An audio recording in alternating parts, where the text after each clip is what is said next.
কিন্তু আমার দেরি হয়ে গেল। আমার পুজো, আমার গেরস্থালি, আমার কর্তব্য, আমার নিত্যদিনের 7-17 ঝামেলা, আমার দেরি হয়ে গেল।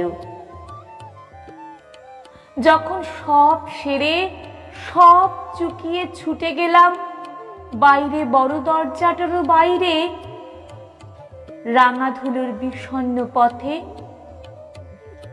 তখন বাঁশিটি পড়েছিল, ভাঙা, সুরহীন, স্তব্ধ।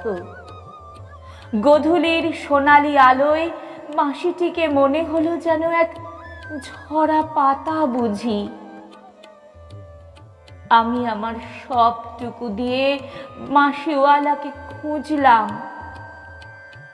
সন্ধ্যা লগনে আকাশে ফুটে ওঠা প্রথম তারাটি বলল, আমি এখানে, আমি এখানে।